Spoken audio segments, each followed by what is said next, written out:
Welcome to the second lecture on module 1, which is on high level design representation. So, in the first lecture, that is in the last first lecture of this video course, that is in the last lecture, what we have seen?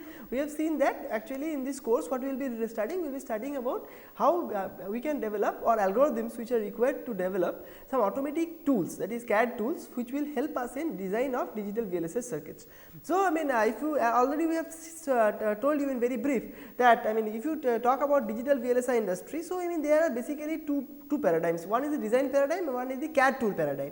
So, what do you mean by design paradigm? So, that in this case we take some specification, then we design a circuit, finally we fabricate it, test it and sell it to the market.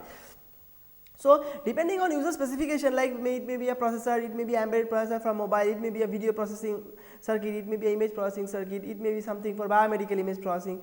So, depending on different requirements of some customer or some specific some specification of for some devices or some of the applications, we can develop hardware for them. Actually, this is similar to software development, but we already have seen that hardware are more, if you represent some algorithm in hardware, they are more fast, they are more compatible, their size is less, their power is less, and there are so many advantages if you convert a hardware, I mean software algorithm to a hardware representation. So, that is why we are slowly moving towards hardware representation for almost all the algorithms which we could which we were traditionally we have a software version. So, we are moving towards a hardware version, so that our things are faster, they are so smaller in size and they are low power and so forth. So, I mean that is the design paradigm. So, given a specification, so how can you design a good hardware for that? So, there is another paradigm which is actually the CAD tools. Now, as already discussed that there are the designs are becoming so complex these days, that as a human being you cannot you can just write the specification, then you can maybe write a Verilog code, that is I mean you can represent your specification in some language, but after that you have to go for the high level design, then you have to go for your gate level design, then you have to go for back end design, then you have to generate the test patterns, and then you have to go for fabrication and so forth. So, all these steps are actually so difficult or so complex in nature in case of digital design mainly. So, it is impossible for a human being or even for a group of people to do that manually. So, for that what do you do? We require CAD tools. There are actually computer aided tools are there. So, which will take your specification and then it will convert it into high level design, then it will convert it to gate level design, then it will be converting into layout, then it will generate test patterns. So, all the phases are fully automatic these days, or you can say that almost automatic these days, or there is very little manual intervention. Okay, and then actually what happens, so that you get totally a manual, totally an automated flow, and finally you get your chip. So, now the second paradigm, that is the CAD tool paradigm, is that as the designs are becoming more and more complex, so the complexities are or most of the algorithms, as we will slowly see in our course, are all NP complete and NP hard problems. That is, there is no well known polynomial time solution for that. Say for example, if there is a if you want to do a gate representation for a circuit, so there can be say the input problem is of order n. So, the number of elements or inputs may be of order n. So, what are the different types of circuits possible to represent this circuit in forms of gates will be actually in a exponential order. So, you have to select the best one. Okay, so, we will slowly when we will go down the line of course, we will see that most of the problems, if the input is in our space or the input space is of order n, the output or the number of outputs or the complexity involved to compute the solutions to those problems will be exponential. So, they are actually non-polynomial time, non-deterministic polynomial time. So, let us not go into details of the theoretical computer science here. So, the idea here is that there is no well known polynomial time solutions for most of the algorithms, which for most of the problems in digital design CAD flow. That is, for example, if you are if you are given a specification, now you have to verify whether the same given you have given a specification, now you have designed a high level circuit for that, high level representative for that. Now, you have to verify by what you saw that by formally by verification methods that this output that you have generated is a high level design is similar, that it satisfies your input specification, because you are going from one form of representation to the other. Similarly, from the high level design you can have a gate level design. So, from high level design to gate level design you have gone for transformation. So, okay, this is all what we have discussed in the last lectures, this stuff. So, it says that when you go from one transformation to another transformation, they should be equivalent, or equivalence should be preserved, that is they should satisfy the initial specification. Now, you should do that formally. So, how if you do verify that formally, or if you verify by applying all possible input patterns. So, the problem order is exponential, that is if you are n is the number of inputs, the number of vectors to be tried or number of times the algorithm will run or number of steps or iterations in the algorithms to verify them, etc., will be in the order of 2 to the power n or even higher. So, all the problems are highly complex. So, you cannot have a polynomial time solution for that. So, we have to find out good heuristics or good simple algorithms which will give you an approximate or a near or a solution which is very near the optimal solution, but may not be exactly, but it will be around say 99.9% accurate, 99.9% near optimal solution using some heuristic methods whose complexity is much less than the exponential complexity. So, all these things will see when you will go through the course. So, the basic idea is trying to say that the CAD tool, that is the second paradigm of digital design, and you have to design good algorithms which will actually help you in developing an automated which will take the specification and automatically give you a circuit. But all the intermediate problems which you have discussed in the VLSI flow, like high level synthesis, gate level synthesis, then following that layout, verification, test pattern generation, all these problems are NP complete or exponential order problems. So, you have to develop good algorithms which will actually solve the problems and will not take a very huge complexity. That is, it will be much less complexity than the exponential order for most of the cases, or they will be having very less complexity compared to an exponential order, but at the same time you cannot expect a 100% optimal solution as in the case if you are running an exponential algorithm, but your solution even for the low end algorithms or low complex algorithm for the same problems will give you a very near accurate solution, or the complexity is lower, but the accuracy or the near or the optimized results of the solutions will be very near to the most optimal results or the optimum results which you, or the best result I should say, the best results or the optimum results you could get by the golden algorithm, which is actually the exponential order algorithm. Say the result or the optimal results is some XYZ kind of thing. So, your solution that you will get by the low end algorithms, low complexity algorithms will be very near, that is a 0.99 times the real values of XYZ, something like that. So, that is why through this lecture series, in the design part, what we will study how you can develop. We first show for most of the problems, we will show that they are NP complete problems, or they are very hard problems to solve because they are in exponential complexity. Then we will show that how can you develop some heuristic algorithms, that is their complexity will be lower, but still you can get a near optimal solutions for them. So, that will be the basic key idea for the lecture series in the design module of the course. Okay. So, slowly we will go from step by step. So, first step what we have seen was the high level synthesis, that is you have to give it a specification, then you have to convert it into an architectural block level design. So, that is actually called the high level synthesis. So, that is the second level, the second lecture is on high level design representation. So, our first step will be to how we first will show that the problem is a very complex problem, that is given a specification, how can you develop a high level design or architectural design for that, and then we will show how can you develop tools which we can automatically get you the high level design or the architectural design for that, and yet the solution will be very near the optimal solution, but the complexity of the algorithms will be much lower. Okay, so that will be our basic notion in this. So, let us see for the first step, that is the high level synthesis. So, as I already discussed, almost all the steps of VLSI design are automated. So, again now then the next step is says that whenever you have an automated algorithm, so you have the algorithm will take some input and will generate some output. This is almost true for every algorithm. So, even for searching algorithm or sorting algorithm, there is an input and you generate an output. So, for all the algorithm inputs are predefined, like say for example, you want to go for a search solution, search of integers, then what is the input patterns are, you have to give in some n or a or k or whatever number of elements which will be some integers, and then you have to give a key, like say you have numbers like 1, 10, 15, 25 and 30, and the key is say 29. Now, then you have to find out whether key is in the list. That is actually called the input format of the algorithm. Similarly, for any automated procedures require that input data is given in some predefined format. So, in case of circuits, so like in case sorting problem is a very simple problem or searching problem is a very simple problem. So, you give an array of integers and a key, but here actually the specification will be very difficult or it will be very complex in nature. Like a specification can be a addition of two numbers, like it is a calculator, addition, multiplication, subtraction or division, or it can be as complex as a processor. So, processor will have keyboard interface, output interface, screen interface, it will have image processing, it will have instructions. So, I think all of you have gone through your undergraduate course on computer architecture. So, you can know how complex is the specification of a processor. So, complexity of specification can be as simple as that of a calculator and it can be as complex as that of a processor. So, in case of very simple algorithms like searching and sorting, input specification are very simple. So, we do not say a very formal notion for that. But in case of circuits, as the input specification format or input specification is very complex, so we define some formal models by which we can represent our specifications.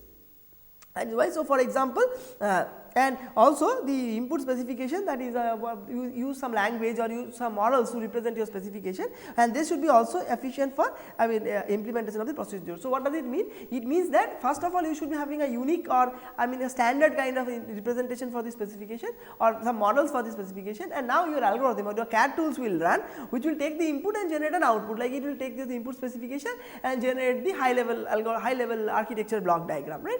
So, that is what is the idea. So, now whatever model you use to represent or whatever language you use to represent, that should be a very it should be quite amiable, or it should be quite easy or it should be, let it not be very complex for the procedure or for the algorithm which will convert the specifications to architecture design to use them. Or in other words, the model should be very much usable or should be low complex and usable by the algorithm which will convert the specification to architecture design. So, if from input specification to the output specification which will be done by your algorithm, the models or the input specification, input representations should be such, so that they can be used very easily or in a very low complex manner by what you call your algorithm. So, that is why they are saying that the input should be efficient for the execution of the procedure. For example, in case of high level synthesis, what is your input specification? Input specification we represent in some hardware definition language which are called HDLs, hardware definition languages, and some examples are Verilog, VHDL, System C, etc. So, in this course we will be mainly looking at Verilog. So, it is very similar to C,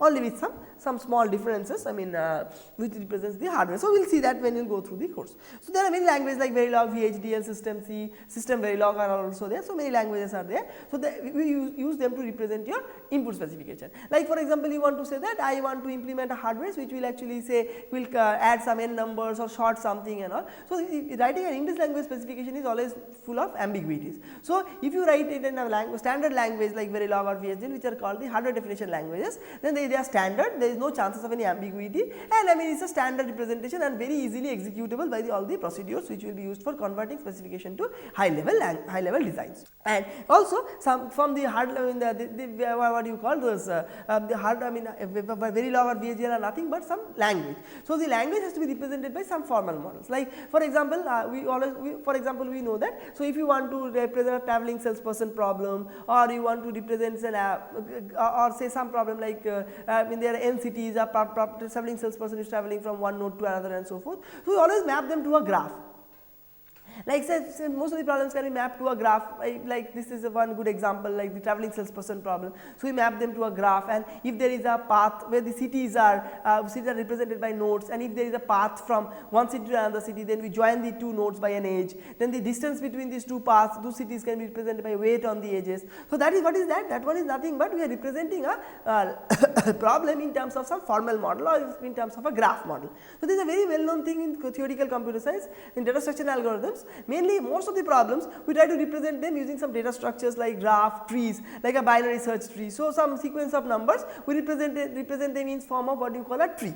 Then some nodes are there, then left child is there, right child is there. If the root has some value, if the left child is having a less, the node is having a less value than the root, you put it as a left child, and is greater than value, then you put it in the right child. All these things we have already learned in our undergraduate course. So, essentially what I am saying is that given a problem we sometimes represent it using graphs and trees and so forth. So, there are actually some formal models which you are representing your input specification. So, in this case also the Verilog and VHDL you write it in some language, then we will be represented many paradigms to represent them, okay, like our trees and graphs. So, in this case we have what you call control and data flow graph, which is called CDFG. This is Nijong's hybrid flow graphs are there, SSIM flow graphs are there, finite state machine with data, and these things are there. So, the idea is there saying that just like our trees and what you call trees and what you call these graphs, adjacency matrix, so many models are there. So, in this case also when you are representing your hardware languages or hardware HDS. So, there are a lot of such models are available like CDFG, then SSIM, the finite state machine with data, etc. So, most of the widely accepted one is the data control and data flow graph. So, which we will be using in our lecture. Other things you can see in the references which will be given along handouts in the lecture. Okay. So, we will see that. So, what we will do with the CDFGs? So, CDFGs what we will do that we will take them, we will take the HDL definitions, that is Verilog definitions we will take, and we will convert them into a control and data flow graph. So, the advantage of this is that it will be very easily usable by your procedures or the programs which is used for conversion of used for high level synthesis or converting actually the input specification to architecture design. So, this procedure is actually called high level synthesis. So, henceforth in the lecture whenever we say high level synthesis algorithms, so we mean that the algorithms take as input specification in terms of HDL like Verilog or VHDL, and it will convert some architecture design or high level designs, and the intermediate representations are control and data flow graphs. Okay. And sometimes what is the use of control and data flow graph. So, a control and data flow means there will be control path and data flow path, as we will see. Along with that, sometimes we will also have timing. Timing means sometimes we say that this instruction or this operation should be doable or should be done in such an amount of time. Then you have, according to that your hardware will be designed. So, sometimes you have to put with control and data flow graphs also we put timing. Okay. So, as said that in this lecture we will be using CDFG and Verilog. CDFG is one of the most widely used paradigm, modeling paradigm. Other things are not that much used. People have found various reasons for that. So, that can be found out in the what you call our references. Okay. So, let us start with the control and data flow graph.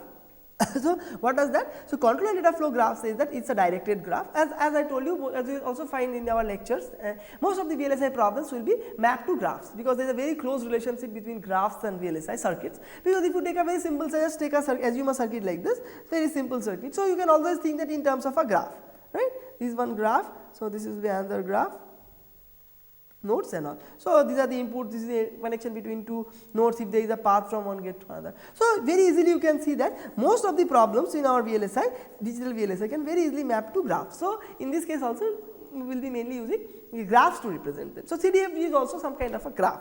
So, they are saying that CDFG is a directed graph where G is equal to V, that is vertices and edges. So, V are the V1 to Vn are the vertices and the set of nodes or vertices, and there are some edges.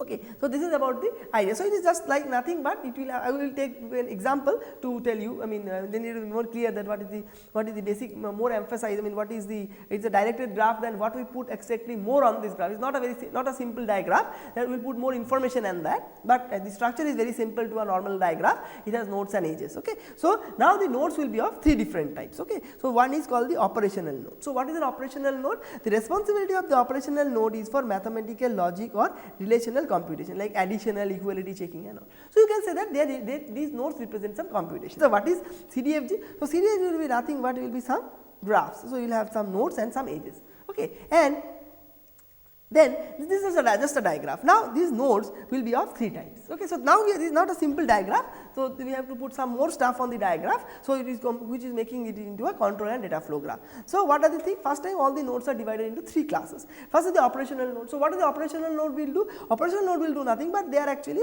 something like which will do your mainly computations, like addition, subtraction, multiplication, equality checking and all. So, you can think it to be your heart of the computation. Then another case of node is actually called the control nodes. Like what is the control node? Like we sometimes have a statement like if x equal to a, then this or this. So, there should be some node which will actually equality this something, there is some node which will check the equality. So, equality checking can be done by the operational node, that is fine, but based on the answer of the equality checking. So, some node should be there which will be allowing to take you to this path, and then the another node another set of paths depending on the value of x equal to a result, it should be taking this path. So, what is the control node will there? They are responsible for control operations like condition loop, constructs, case loop, etc. That is there will be computational node, operational node operation node or computational nodes will give you the result that a is equal to z, b or something like that is 0 or false or true. Then these control nodes will take it over from the operational node, and then it will decide that based on the result whether I should go by this path or whether I should be going by this path. So, that is actually the control node. And the third type of nodes are nothing but storage node. Like for example, when we say that x equal to x plus a, then there is some kind of a addition will be there, some x will be there, a will be there, and the output again will be generated will be an x. So, there will be some node like say for example some node which will store the value of a, they are nothing but registers. So, the storage nodes are nothing but they will represent assignment operation associated with signals and variables, reading an input variable, etc. So, they just represent that you add something, they store the result, you read something and store the result. So, that is actually used as a register variable in most of the hardware definition cases. So, there are the three types of nodes which are in the control and data flow graph. Okay, now let us look at the edges. So, as you already see that control and data flow graph is nothing but it is a diagram. So, the edges are having 3 types like operational nodes, control nodes and storage nodes. Now, we look at the what you call this edges. How what are the edges to do with that? Okay, so edges represent what? So, there are 2 types of edges or it represent 2 things, transfer of values, that is one, and the control flow from one node to another. Okay, so, now what is the transfer of values? Like for example, you have plus A, this is A, this is B and this generates C, it goes to another node say minus this is D. So, this edge you can say that it corresponds to a transfer of value. So, what happens? It converts that is it takes A and B, the value is added to C and this value of C is taken from this node to this node. So, this edge is nothing but it is actually called a transfer of value nodes. So, it says that in variables that are changed due to processing elements in the storage nodes, okay, and I mean the transfer of values in variables that are changed due to processing in some operational node. So, here something will be changed and then you have to obviously there is something storage also there, you cannot connect like something like this A plus, this is actually this A, B and you get the answer as C. So, there is actually some storage node will be there, that is for value of C it will be stored over here and then you can go for this minus operation with D, right. So, they are also storage nodes. Okay, so, A and B are and this is storage node, this in the output will be C. So, C will be taking the value of A plus B, it will be on the storage node and then it will be going to the subtraction node and then D will be also there. So, it will be C minus D will be there. Okay, so, the transfer of value means what? It is taking the value of A plus B and transferring the value to C. So, from some operational node like this is the operational node, from this operational node it will take the value to a storage node. Okay. So, there is nothing but you can see that it takes the value from some computational node and writes it into the storage node, that is the only thing, only idea of transfer of value based edges. Okay. And what is the control flow node? So, control flow node is something like say for example, you have an edge like A equal to B, something like that. Now, you take this value. Okay. Now, this and there is some kind of a, let us think something like this. So, this is your A equal to B checker, then there is some, this is the result, okay, then it is some value is there and then after that there is some node. Okay. So, I mean A plus B equal to the result is some result, that intermediate result, I mean that is if A equal to B you get is true, then I think you get the value as 1, if it is not equal then you get the value something like that. Okay. So, that is the storage value of the result kind of a thing and now what happens, if it is true then you will take this path and if it is false then you will take this path. So, this is nothing like control flow. Okay, so, this just correspond to flow of control, that is it will decide that whether the control will have to go from here or the control will have to go from there. We will elaborate all these things in the next few slides with elaborate examples. So, the basic idea is that only there will be 2 types of edges, that is very clear. So, one type of edges will represent transfer of data from one node to another, mainly it will be from operational node to a storage node kind of a thing. Okay, and control node and control flow from one node to another is that based on some results of some condition or something, it will decide which path to take. So, therefore, there are like if there is loops and all those things. So, there are 2 types of edges.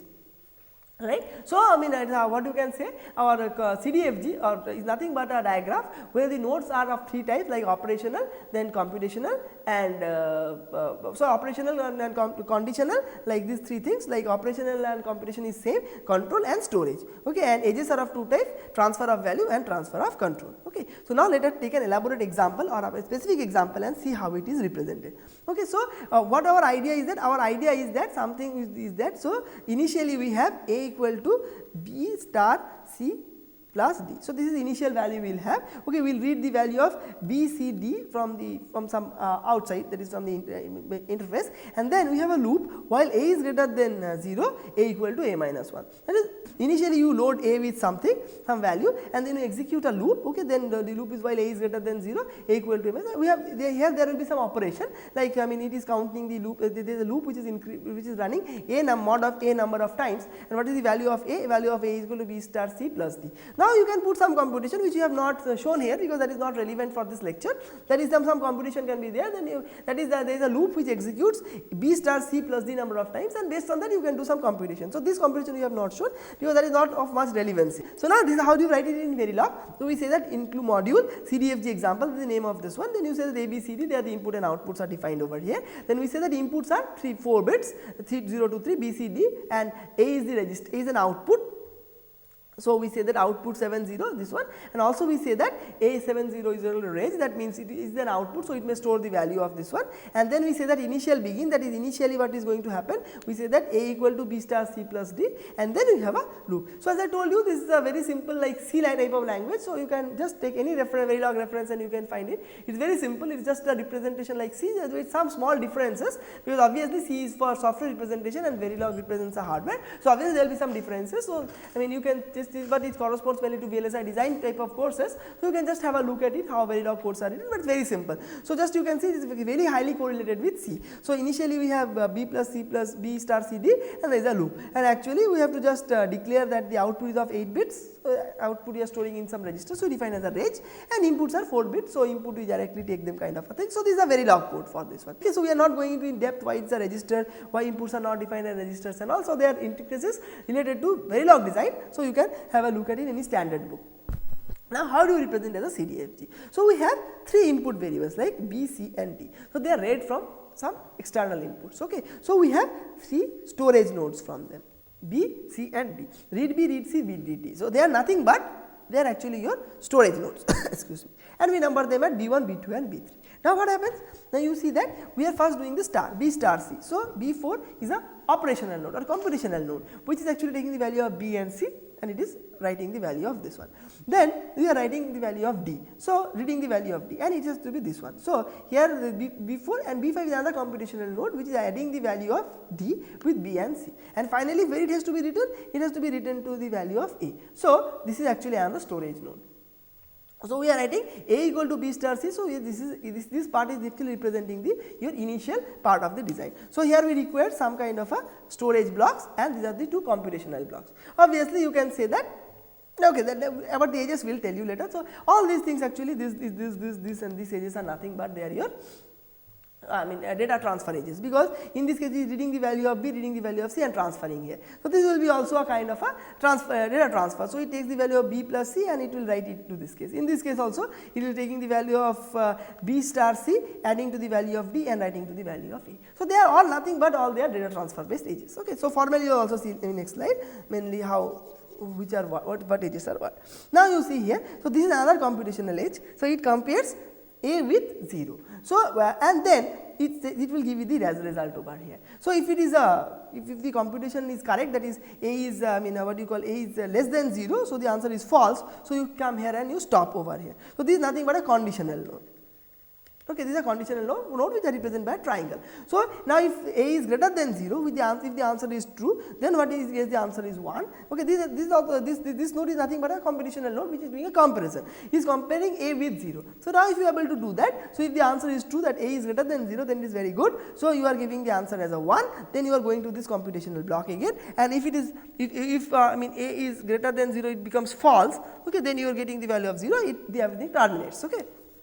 But if it is not the case, there is a 1, then it will actually come over here, and then what happens? A will be decremented. So, it will read one value of A, you see it is read over here, it is decrementing and again writing value of back to A. So, this is the CDFG representation of this code. It is very quite simple. Now, these are the storage nodes. Okay, these are the you can say storage nodes, all the rounds are actually computational nodes, and you can say these are control node, because it tells you that when you have to take this path and when you have to take this path. It is quite simple and a very efficient representation of a hardware definition language like this one to a graph representation. Okay. And about the edges, if you see, most of the edges will be nothing but your data flow edges, because they are actually all responsible for data flow. Only you can think that these 2 guys actually are depending on your defining your control. This is also giving the result.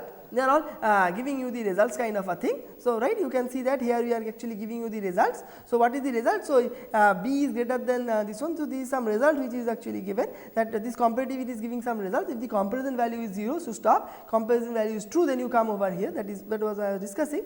Now, this is true. So, but this you can think as the control node, and these are the 2 paths which is deciding on the flow. So, mainly these are the 2 edges you can think, they are representing your control, and all the edges mainly will be responsible for what you can say is about your data flow. Now, let us see whatever we told, I mean let us just put it formally. So, there are 3 input variables B, C and D, which must be read from the some input lines. Okay. So, they will you read actually have B1, B2 and B3 as 3 storage nodes. Okay. So, now whenever you see that in a Verilog code or hardware language, you see there are some input variables. So, what you can do is that you can straight away say that I mean we require 3 registers for them or registers for them, or in other words you require 3 storage value I mean what you call these are storage variables. So, registers or storage nodes for them. So, directly you can map it. Now, for the initial computation, write this one. So, we have 2 sub computations star and this one, that is true. So, this is for one computation and this is for another computation between this adder. Okay. So, we have 2 operational nodes B5 and B4. So, that is what they are saying. So, whenever you have some computations like this one, those many numbers of operational nodes or computation nodes you have to put. So, this one the star represents B4 and this plus represents a addition. Okay. That B5 represents this star. Now, similarly for this one also we will have a operational node like this B9, and this for this comparison also we will have another node B10. So, wherever you find some operations like greater than, equal to, plus, etc., you do that. Okay. Now, what you do? So, now let us, I mean this was about the what you call this about this storage, about the nodes. Okay. So, now if you see the edge, see B1 and B4 as I already told you. So, there is a node between the edge between B1 and B4. Okay, this is one edge between B1 and B4. This is nothing but a correspond to transfer of value B which gets changed. I mean you should know, we should not call it change, it is a formal term of change is used when a new value read. So, even new value read are actually also called changed, okay, due to processing of reading of B1. So, what it says that why is the data, I mean what you call data transfer is because the value of B initially was garbage, but now you read a value from the input which is some predefined good value or reasonable value. So, it gets transferred from B to B4, okay. So, it is getting read from B to B4, correct. So, so that is actually here change means reading value is also changed, like initially your registers are garbage, now you read something then you get a meaningful value. So, that is also a change in the value variable V. So, if your reading is also a change, so this corresponds to a change in value of B. So, it is a data transfer range. Okay. Similarly, edge 4, 5 controls to transfer of values this one with guess change. So, all these variable, what is saying that all these edges mainly this are all data transfer based edges. Now, let us show the this one control based stuff. So, B7 is the operational node. So, this is your B7. So, this is your operational node again which checks your greater than or equal to stuff. Okay. So, that is what it is saying. B7 is the operational node that checks 0 with a output is 0 if A is less than 0 and 1 otherwise. Okay. The output of B is carried by B7 C1. So, the output value, that is true, the output value, that is this one. So, the result is carried by B7 C1, that is this edge. Okay. So, the output value B is carried by this one, controls the control node C1. So, B7 C1 is the control flow edge which corresponds to this one and this one. Okay. So, therefore, they will say that. So, this guy and this guy, these 3 parts actually if you can say, they correspond to some kind of a control nature, right. So, it will take the value of greater than checking and then this will be corresponding you to which part you should take. So, these 3 nodes edges you can say that they respond to some kind of a control behavior and all other edges correspond to some kind of a data behavior, that is what is being saying. Okay. So, now C1 is the control edge responsible for deciding the data flow. So, this is checked. So, this one is then this one and etc. Okay, whatever I said is written over the second point. Okay. So, that is what essentially it says that. So, all other edges correspond to data transfer in some form or the other, but these 3 edges mainly correspond to control of some stuff and this is the control node. Okay. So, this is how we can divide our CDFG into control nodes, control paths and data paths, or data edges, data transfer edges and control edges, and as well as the nodes into operational nodes, computational nodes, the same thing. Then some what you can call control nodes and some what you call storage nodes. Okay. So, this is how given a Verilog code is very simple to convert it into a CDFG. So, what you have to do, if you see some variables, just make some what you call some storage nodes for them. So, if you see some kind of operators like plus, minus, multiply, divide, greater than, equal to, less than, equal to, you go for operational or computational node for them. And whenever you find that some if then else condition is there, while condition is there, etc., you have to go for a control node and you have to decide accordingly. So, it is very easy to transform from any HDL to a control and data flow graph. That is why data flow graph is highly acceptable or accepted in the CAD industry. So, other representations like finite state machine with data and SSIM models and all, which we have not discussed. I mean, you can read through the literature, I mean the references given in the handouts. along with this, but you will find that they were much more complex and they was not easy to transform into one form, from HDL to those things that you can find out easily from that. That is why CDFG is a well accepted model. So, like in this case, if you have a case statement in Verilog, it will be like for case 1 you have to go for here, case 2 you have to go here, for case 1 you have to go here. So, it is a very simple representation of a CDFG for case statement. For loop it is also very simple, like there will be a variable I, so you will have a storage node for that, there will be a computation, that is a computational node or operational node which will compare the value with some constant. If it is true, you go for this loop, if it is not there, you stop it. So, as I said, it is a very easy one-to-one representation between one form of representation to another. Now, as I told you, timing is also very important in Verilog design or any hardware design. Like for example, sometimes we say that you do like in this Verilog code only, we have said that you do initially A equal to B plus D star C.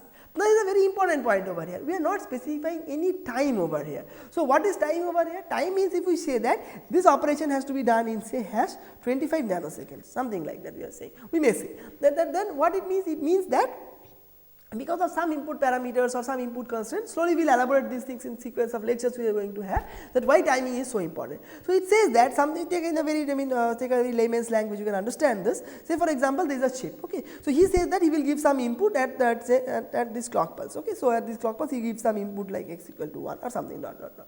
At the end of say 2 other clock pulses, you should get the answer over here. And if you take this frequency, some frequency over here f, so within 1 by f you have to get the value. So, within this time period say 25 nanoseconds, so we say 25 by 2, that is 12.5 nanosecond is the time period, and we say that in 2 clock pulses, that is 25 nanoseconds, you should get the answer. That means what, you have to put some time, that you cannot wait indefinitely, that you give a result, then your answer will be coming out in another say 10 days from the chip, it will be very slow in operation, that is not tolerable. So, for some operations, because what may happen is that he may give this input to this for to compute, he will get the answer in 2 clock pulses of 25 nanoseconds, some other part of the input he may give it to some other part of the circuit, they will arrive here, and finally, you have to use this two stuff and you have to generate the output. But now the problem what will happen is that if you are what you can say that if you have very well designed and your answer is ready within 12 nanoseconds, but then still this answer has to arrive over here, so that both of them can be converged to get another new result.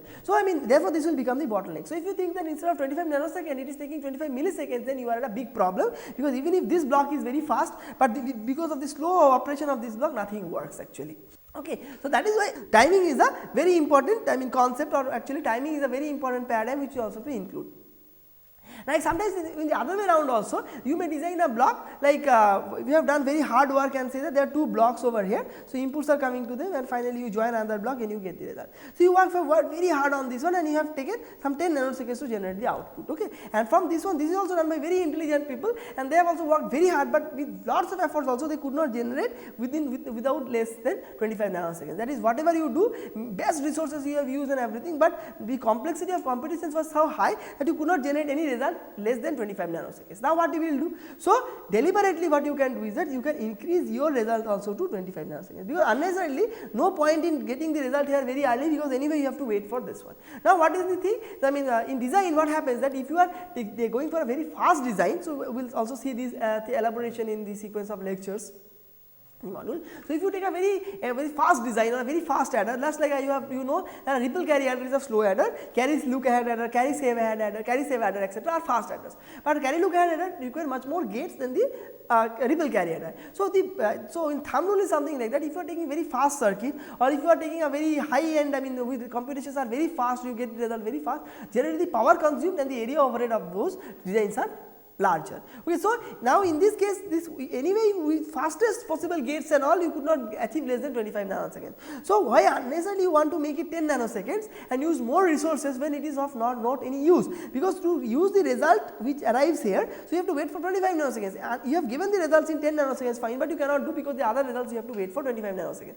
So, in this case what the designer will do, he will actually relax some of the design requirements, so that he also designs it in 25 nanoseconds solution, and the idea is that both of the results will arrive in 25 nanoseconds and your job is done. But from 10 nanoseconds if you go to 25 nanosecond timing, so your area overhead will be less as well as your power requirement will be less. So, that is why timing is very crucial, and it is not only for setting the deadline, it is also for setting the delay. Both of them you can set them using a timing factor. So, that is why I am saying that timing also is a very important parameter in the input specification. So, your CDFG should also include the timing paradigm.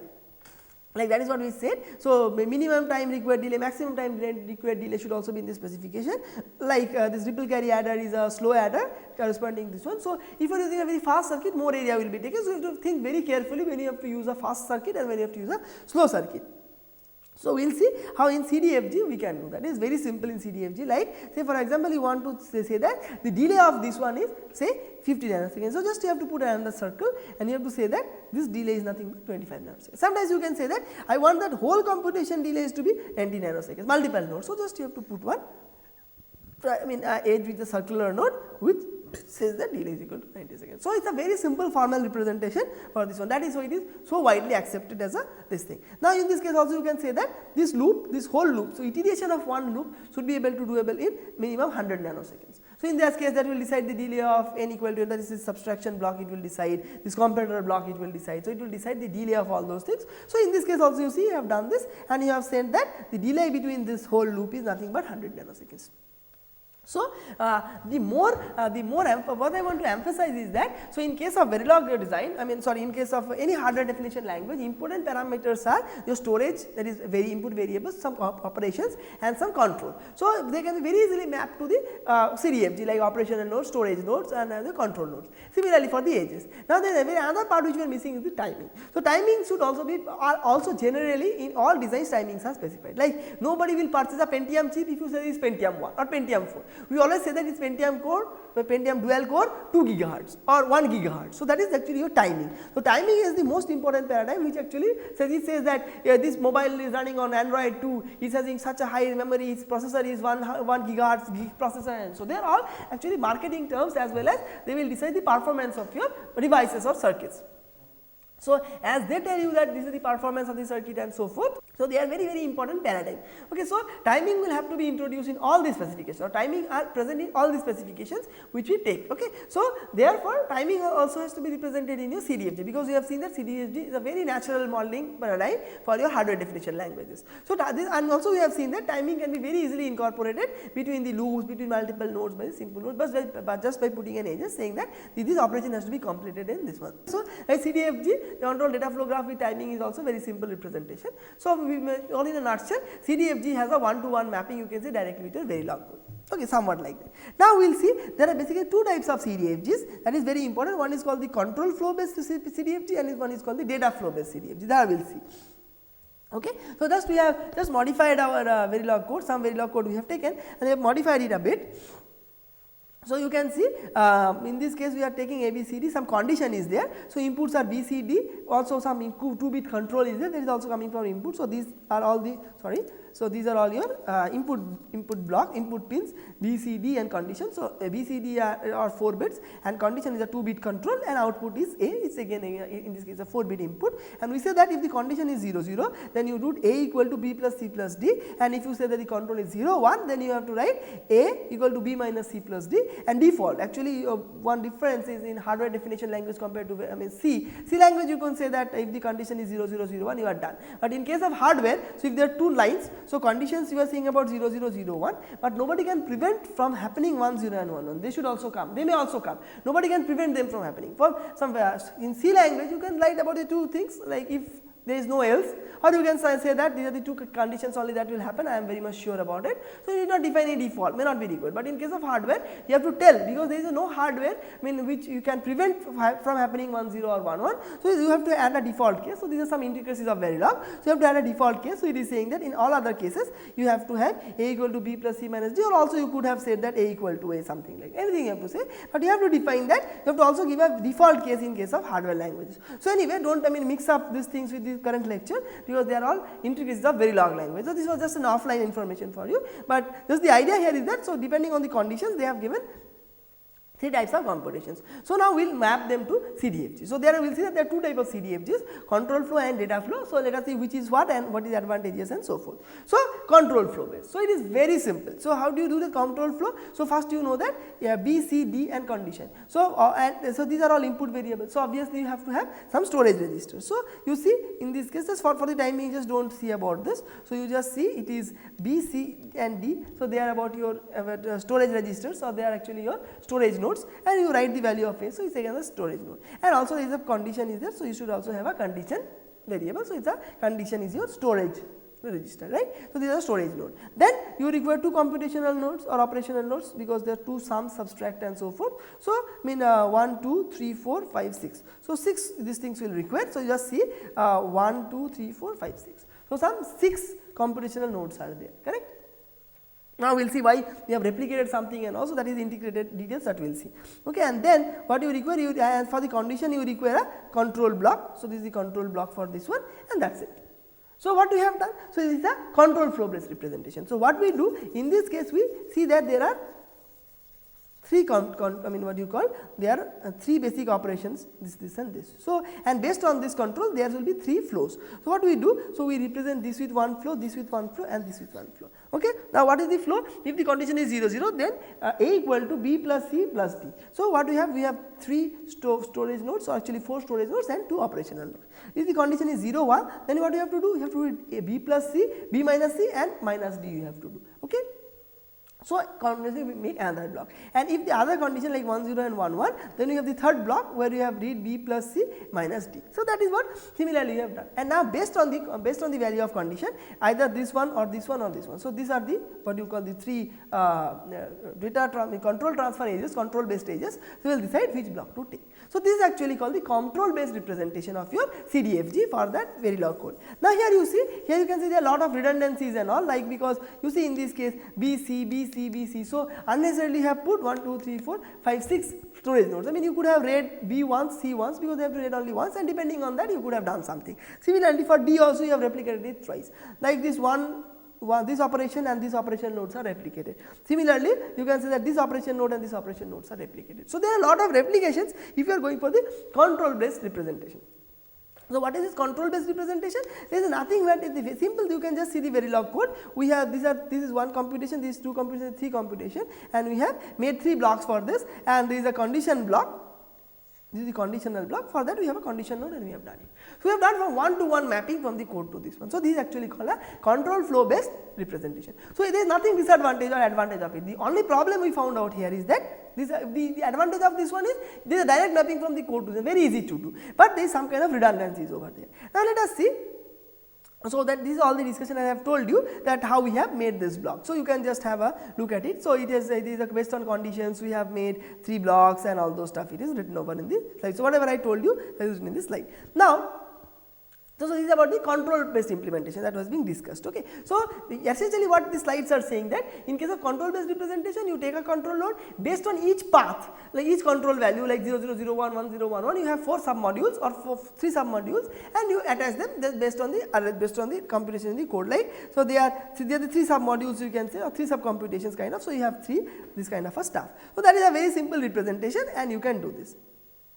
Okay. Now, how to eliminate the redundancy? Because we saw that we have unnecessarily reading A 3 times, unnecessarily reading B 3 times kind of a thing. Okay. So, how or writing A 3 times and so forth. Now, here we will see how we can eliminate these redundancies, and we can do that. So, this is actually called the data flow based representation. So, the previous was actually nothing but control flow based representation, like this control and 3 sub modules. The control, that is actually the controller is taking the main dominance here. So, what was the controller? The controller was actually having 0 0 0 and 1 0, and based on that it was trying to invoke 3 different modules. So, that is actually called the control based design, because the controller is taking your main advantage. Okay. That is what is being written in this slides. But how to reduce this redundancy is also very simple. So, in this case what you have to do, we have to go for data flow based representation of CDFG. So, in this case you will not find a directly 1 to 1 mapping in from the Verilog code. So, in this case what happens, you have to just go for a restructuring kind of a thing, but here all the what you call redundancies will be eliminated. So, you see you read B, C and D only once, that is very important. Now, you see what here the data path or data is taking more dominance than the controller. So, controller is put at the end. So, it is having 0 0 0 1 and default. So, based on that you will write the value of A, that is true, but we will reduce all the redundancies, you see, because we will be compressing the data path. So, what is this B, C and D is there. Now, you take this path. So, it is saying that B this is actually coming from C. So, it is B plus C, and this one if you see it is coming from D, it is B plus C plus D. So, this path actually corresponds to B plus C plus D, but no what you call operational node has been replicated. That is B plus C plus D are keeping the value of this one is ready over here. Now, take the second value. So, second value computation required was what? Second value computation required was B minus C plus D. Okay, so B minus C plus D, what you do? So this is B minus C minus D. So this flow is B minus C minus D. So this value is again kept ready over here. Now what is the third value of computation? The third value of computation was, I think, this one, B plus C minus D. Okay. So this one is what? So this one is nothing but B plus C. So this one is again B plus C, and this one is subtracted with D. So this path, so this is B plus C, this path is coming over here, this is B plus C, and then this one is subtraction minus D. So B plus C minus D. So this value is kept ready over here. Now you see what happens if you go for a control based thing, then there is a this one and this one is redundant. So you are actually using two adders or two, what you can say that operational nodes here, okay, replicated. But in this case we are not doing it. This B plus C used for this case is also replicated, the same node is used for this default case. So we are not replicating anything. So the same stuff is used over here and the result is brought over here. Now all these things, actually all the results for all the computations what we are doing, we are keeping the value ready here, here and here. Now depending on your control value, you will use this one to write over here or this one to write over here or this one.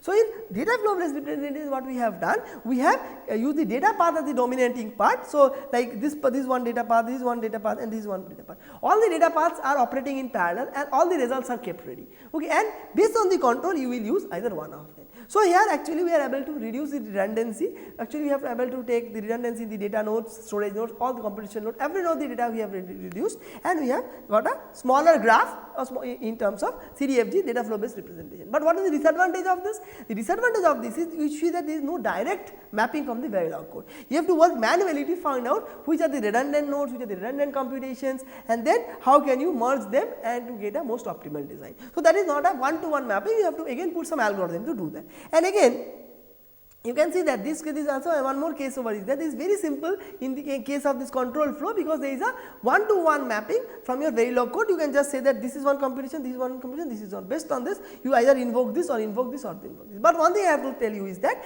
in case of hardware, there is nothing called invoking this or invoking this. This is not software. It is not like you call this procedure, you call this procedure, you call this procedure. All the hardware are already available. You cannot, you just switch it on and switch it off. Just you, I mean, you can say enable the write of this one, or you enable the write of this one, or enable the write of this one based on this value.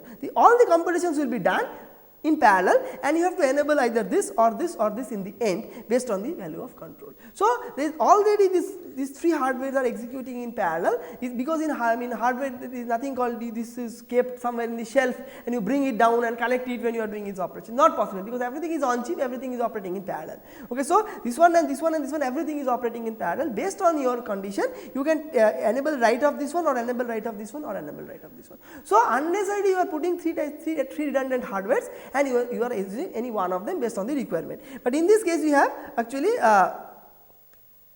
in this case what we have done, we have reduced the redundancy manually, and by looking at the code and doing some other operations, and based on this default we are writing in this one. So this is the basic difference between control based CDFG and the data based CDFG. But you should not always think that data flow CDFG is very good, you should always use it, because the reason is that it is not directly one-to-one mapping is not there from the Verilog code to this data flow based representation. You have to find out which computations are there, which are the redundancies, how can you eliminate the redundancies and so forth. Okay, so that is the difference, but it is a minimal representation, you can say the number of redundancies are removed and all this, more near to hardware kind of a thing. Okay, so this is about the explanation about this control based representation, which you have just discussed. So they are written over in this slide, so you can go through them.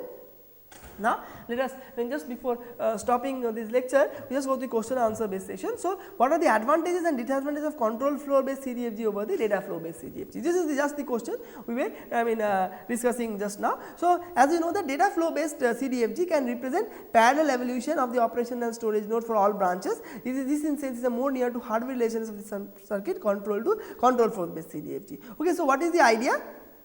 Like this is a software representation, like what is it saying, that is a software representation. If this then this procedure, if this then this procedure, if this then this is the procedure. This is not very near to hardware, but still you can represent it in hardware by the roundabout way I tell you, compute all and enable the writing of any one of these variables which based on the condition, but this is not very good because unnecessarily you are going for three different parallel similar type of computations. So, this is actually called a more like a software representation, that is why it is very near to the Verilog code. So, whatever you write in the code you can directly represent as a control flow based CDFG, because one-to-one mapping, this is just like a software, either based on condition this procedure or this procedure or this procedure. So, that is not a very good thing, okay, but because it is more near to software, that is why it is a very one-to-one mapping to hardware, one-to-one mapping to your Verilog code, sorry, that is what is the idea. But in hardware actually we never do like this, we never based on this if then else, we never put three different types of hardware and select any one of them, this is not a software. So, what basically we do is that we compute all the computations, that is true, we do a parallel computation, but we will use minimal number of redundancies because we know that we cannot switch one module off and one module on, this is very difficult to do in hardware. So, we will compute here also all this stuff, all the values we will compute for the values of A, but we will be using we will eliminate the redundancies and we will select the output based on the condition, that is obviously they are same in data flow as the same in control flow. But in data flow what we are doing, we are also doing all the computations, but we are not taking these things directly from the code. What we are doing is that we are merging the operation, merging the common operations and all, and then we are showing that which is the path to be taken, and then based on the path selection will always done by the control. This is path selection like this one or this one on A is similar to this module selection based on this control, that is part is same. But what we have done, we have not explicitly copied the modules or the operations of your Verilog code in three different modules. Rather what we have done, we have merged these common sub expressions or common expressions and we have eliminated the redundancies. That has actually solved the redundancy problem, and that is more near to a hardware relation, because if you want to realize in hardware everybody will do it like that. In C we do not that much think about eliminating the common sub expressions and all, because in C program there is nothing but 2 or 3 lines of code, okay. So, if you are, and also we are not invoking everything parallelly, based on your condition you invoke either procedure A or procedure B or procedure C, but in hardware all the 3 procedures are invoked at one time, or all the 3 hardware are executed in one time. So, that is why you have to think of eliminating the redundancy, which is possible in data flow based graph. So, these are all the advantages of your data flow based representation. Now, what is your disadvantage? In CDFD, in data flow based it is tedious to draw from the specification because there is no one-to-one mapping. So, in this case we could have drawn because there is no kind of any nesting loop. So, you could have done this one, but simple loop is there. But if you think if the nested loops, if there are procedures, if there is some kind inside a while loop, if there is a for loop, and again inside there is some kind of procedure call and some external variable calls, etc. are there. So, then it will be very difficult to go for this database CDFG from the Verilog code. Then you have to flatten the design and make it non-nested based stuff to do that. So, okay, so there is a lot of manual intervention. So, in control flow based CDFG is only one-to-one mapping between the nodes and the CD engines.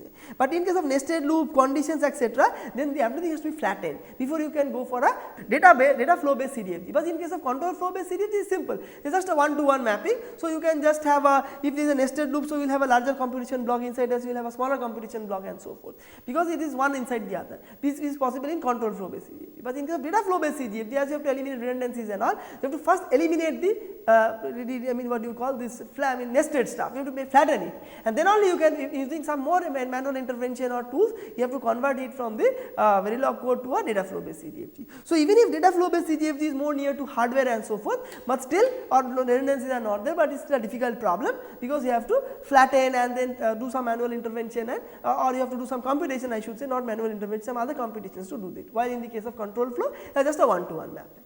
Okay, so with this we come to end of this lecture. Now, till now we have seen what we have seen. We have seen that we have started with hardware HDL, what you call high level synthesis. Now, in hard level synthesis, what we have seen today, we have seen how can you give the input specification and how we can represent your input specification in terms of control and data flow graph. In the next lectures, what we will see, how can you transform using these data flow graphs, how can you go from transformation to one from to another, like we have to transform the input specification to high level designs, high level architecture designs. So, how easy it is to transform them from this input specification in CDFG form to high level, what you call this architectural blocks using the CDFG, that we will see in the next lecture. Thank you.